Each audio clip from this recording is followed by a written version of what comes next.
What's up, everybody? Brian Wagner, lead content creator for Dragzine, and one of my cool parts of my job is getting to find really awesome cars, awesome people, and pieces of history. And I've run into Trevor Hawkins here, and Trevor, I saw the car and I thought, I thought in my mind, man, I hope that isn't just an attempt at patina. We started talking, and come to find out, this car has got one heck of a history.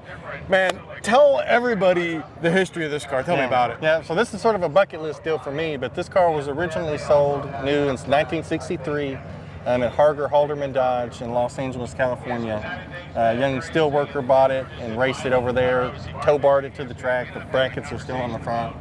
And then he moved to Paragould, Arkansas in the mid-60s and sold it to Bill Langley, who owns Langley Dodge. His mechanic, Ken Permenter, and him campaigned the car all through the Mid-South. They were real successful, won a whole lot of races. I've even got original time slips from places like Jackson Dragway. They raced a whole lot of George Ray's drag strip in Paragould, Arkansas. My mentor bought the car in the mid-70s when he was helping them build their next car to race. And he put it up, and it set from there. It set in his shop from 75-ish to 2017 when he passed. My buddy Jesse and his dad Ron, they bought it and mechanically restored it. It's a factory Max Wedge car. I had the opportunity to buy it a couple years ago, and one of the things that me and Terry always talked about doing was drag week, and so I built it. I took the original Max Wedge drivetrain out and did a sort of a Max Wedge clone, but it's 505 cubic inch, and we're out here having fun on drag week. I was gonna say, this car with a Max Wedge combo, there can't be a lot of those that were originally made, was there? No, there was only around 164 Max Wedge cars total. This is one of two red on red options like that. Okay, so it's like one of those cars that if we saw it at Barrett Jackson, there'd be 3 numbers, a comma, then 3 more numbers? Yeah, it's definitely a 6-figure car, and most people, you know, the easy thing would be to restore this car and take it to somewhere like that. But luckily, Jesse and his dad preserved the original livery of the car, and now I have this opportunity to just add to the story on it. And this thing's still got like the original lettering and like original, like these are not repop stickers. These are old school stickers, right? This is all the real deal. You know, it was a test car for Lunati cams. You know, it just, if only the car could talk, you know. But yeah, all this, it's untouched visually wise. That's wild. And, you know, what's it like owning a piece of history like this?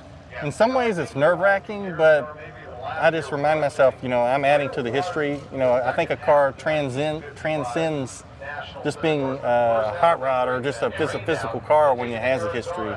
And you can tell it. I can tell people about how it started, and I have video footage of it racing in the 60s. And now here we are, 2024, and it's doing Hot Rod Drag Week, you know, and I hope that I can keep that. And when it ends up in the next person's hands, you know, this will just be a part of that history. I could only imagine what the people that originally built this car to run and whatever, like if they said, wait, you're doing what with it now? Yeah. Like it's zipping down the freeway and it was never, as far as I know, it was never even actually driven on the street. Really? It was just a race car its whole life. And that's when Dodge built them.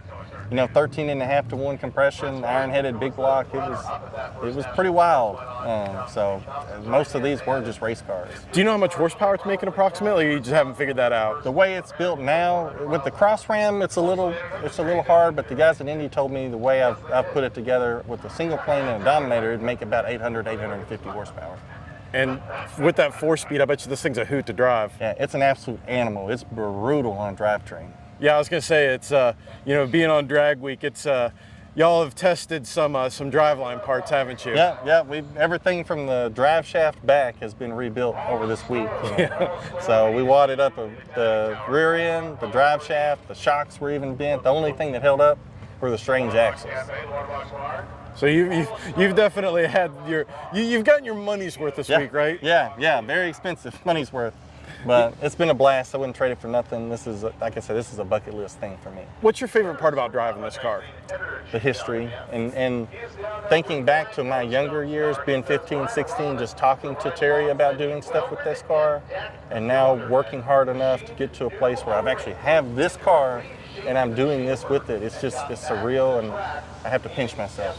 You know, speaking before I forget about I got caught up in everything with the engine combo. Like, let's talk about that. You know, who built that? What's in it? What do you got going on? So it's Indy headed. It has the older Mopar World block. I put the engine together myself. The guys at Indy helped me with the head and cam package. It's got a custom grind cam. Danny Brewer at Brewer's transmission, he helped me with the 4-speed and swapping the later model A833 into it, because it's factory a T85 3-speed. But I built the car myself on nights and weekends, truthfully over the last month, getting ready for drag week. It was sort of a last minute thing. So the big question is, last day of drag week, are you going to finally put it on the chip, dump the clutch, and see what this thing can do? Yeah, we had that trouble at the beginning of the week, and so the focus shifted to just surviving the week, because that's the big part of it, so I can say I completed drag week in it. But tomorrow we're going to let its tongue hang out and see what it'll do. That's awesome. Well, man, thank you so much for sharing the history. Make sure you stay tuned to dragzine.com. We're going to have the full written feature on this car. We did a photo shoot so you get to see some of the cool details, so much more, and we'll see you next time.